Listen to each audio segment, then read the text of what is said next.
গত সোমবার মুখ্যমন্ত্রী হিসেবে দায়িত্ব গ্রহণের পর শুভেন্দু অধিকারী পুলিশের শীর্ষ আধিকারিকদের সঙ্গে বৈঠকে একেবারে পরিষ্কার বার্তা দিয়ে দিয়েছিলেন, হাত খুলে কাজ করতে হবে, আইনের আওতায় থেকে কাজ করুন এবং সেই নির্দেশিকার পরই তৎপর পুলিশ আধিকারিকরা। এখনো পর্যন্ত যেমনটা জানা যাচ্ছে, গোটা রাজ্যের সমস্ত থানায় পুলিশের শীর্ষ স্তর থেকে নির্দেশিকা পৌঁছে গিয়েছে। আগামী শনিবার থেকে অভিযানে নামতে চলেছেন পুলিশ আধিকারিকরা। ঠিক কি নির্দেশিকা দেওয়া হয়েছে আরো বিস্তারিত জানাবেন প্রতিনিধি পার্থপ্রতিম ঘোষ এই মুহূর্তে সরাসরি আমাদের সঙ্গে রয়েছেন। পার্থপ্রতিম,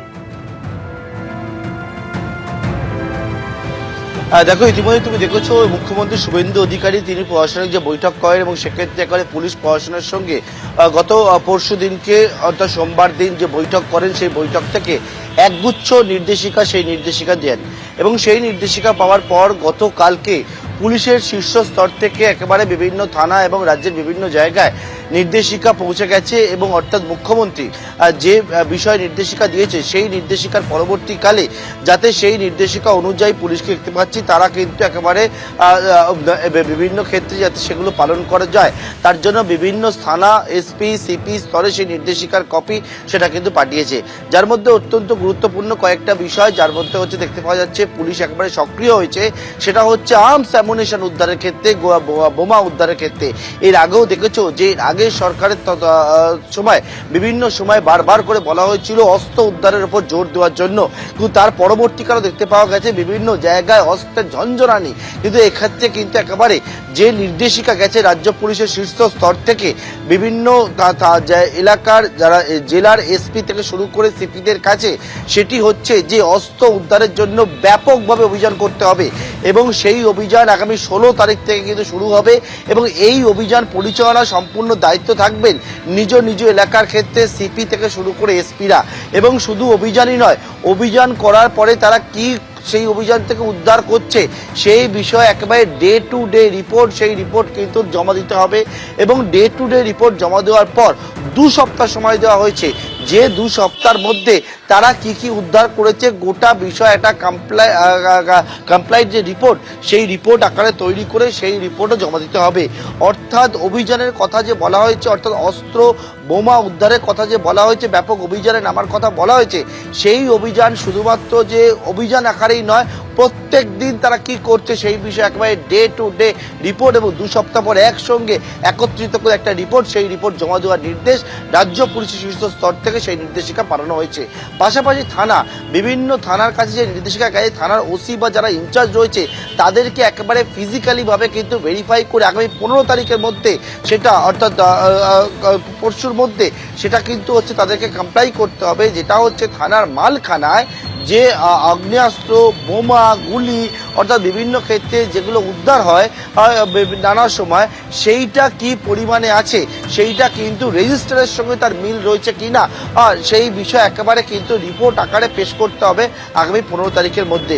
আরও একটা অত্যন্ত গুরুত্বপূর্ণ বিষয়, যে বিষয় কিন্তু একেবারে নির্দেশিকা গেছে, সেটা 2021 সালে তুমি জানো বিধানসভা নির্বাচন হয়েছিল, সেই বিধানসভা নির্বাচনের সময় একাধিক জায়গা থেকে কিন্তু অভিযোগ উঠেছিল হচ্ছে পোস্ট পোল ভায়োলেন্সের, যে পোস্ট পোল ভায়োলেন্সের একাধিক মামলা, যে মামলাগুলো কিন্তু পুলিশের কাছে ছিল, যে মামলাগুলো এমন মামলা রয়েছে যেগুলো পুলিশ হচ্ছে তার ফাইনাল রিপোর্ট বা এফআরটি সেটা কিন্তু জমা দিয়েছিল এবং এক্ষেত্রে অনেক যেগুলো যে ক্ষেত্র আছে পুলিশ যারা মনে করছে যে অনেক এমন অভিযোগ এসেছিল যেটা শুধুমাত্র জিডি আকারে পড়েছিল, সেটা এফআইআর আকারে ট্রিট হয়নি, সেই মামলাগুলো পূর্ণাঙ্গভাবে রিভিউ করার জন্য নির্দেশ দেওয়া হয়েছে এবং যদি পূর্ণাঙ্গভাবে রিভিউ করার পর দেখা যায় মামলাগুলি নতুন করে চালু করার প্রয়োজন রয়েছে, অবিলম্বে সেগুলোকে কিন্তু এফআইআর আকারে ট্রিট করে সেই মামলাগুলি পূর্ণাঙ্গ তদন্ত করতে হবে।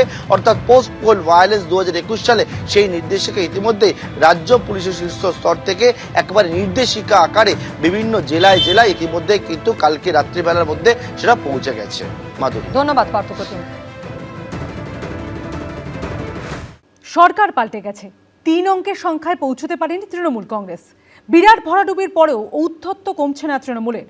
দক্ষিণ 24 পরগনার বিষ্ণুপুরে বিজয় মিছিল থেকে বিজেপি নেতাদের হুমকি দিতে শোনা গেল তৃণমূলের 5 বারের বিধায়ক এবং প্রাক্তন পরিবহন প্রতিমন্ত্রী দিলীপ মণ্ডলকে। তৃণমূল নেতার বিরুদ্ধে আইন অনুযায়ী ব্যবস্থা নেওয়ার হুঁশিয়ারি দিয়েছে বিজেপি। অনেক সংযম রেখেছি, আমরা 15 বছর শান্তিতে রেখেছিলাম, আর হবে না। মনে রাখতে হবে দিলীপ বাবুকে যে এখন কিন্তু আর সেই তৃণমূলের সরকার নেই।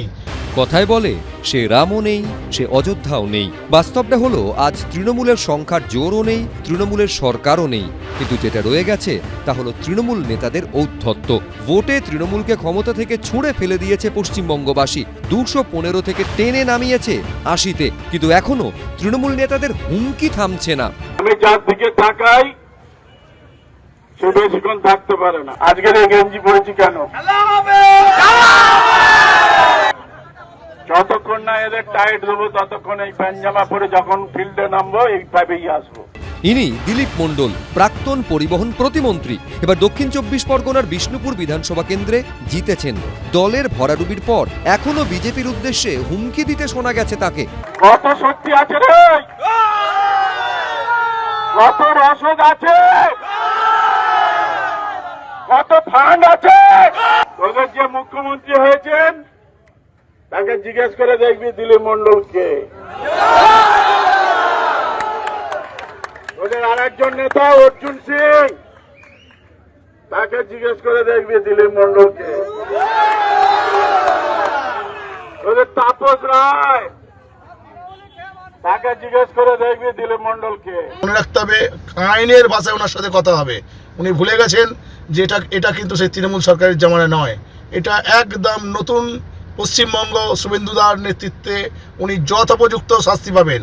উনি গতকালকে শুভেন্দুদাকে যে কদর্থ ভাষায় কথা বলেছেন, একদম আমরা তার তীব্র ধিক্কার জানাই। শুধু বিজেপি নয়, পুলিশের উদ্দেশ্যেও হুঁশিয়ারি দিতে শোনা গেছে বিষ্ণুপুরের জয়ী তৃণমূল প্রার্থীকে। এখানে উন্নয়ন চলছে, উন্নয়ন চলবে। শান্তি ছিল, শান্তি চলবে। এদের টাইম দিলাম 15 দিন, তারপরে আর 7 দিন। তাহলে ক্ষমতা কত বড় হিম্মত, কত বড় লড়াইয়ের লোক আছে দেখে নেবো। আমরা পুলিশকে ভয় পাই না, সঙ্গে অনেকবার লড়েছি। এটা কালীঘাটের উস্কানির বক্তব্য। একটা সাম্প্রদায়িক দাঙ্গা লাগিয়ে চারিদিকে একটা অস্থিরতার ছক তৈরি করার চেষ্টা হচ্ছে। কিন্তু তৃণমূলের এখন কেউ নেই সেরকম, বললেও কেউ করছে না। মস্তানরা তো সব আড়াল হয়ে গেছে। বিধানসভা ভোটের পর থেকে হিংসা ঠেকাতে বারবার কড়া বার্তা দিয়েছেন বিজেপির শীর্ষ নেতারা। অথচ ভোটে হেরে ক্ষমতাচ্যুত হয়েও তৃণমূলের সেই হুমকির অভ্যেস যাচ্ছে না। পার্থপ্রতিম ঘোষ, আশাবুল হোসেন, দীপক ঘোষ, এবিপি আনন্দ। এবিপি আনন্দ, এগিয়ে থাকে, এগিয়ে রাখে।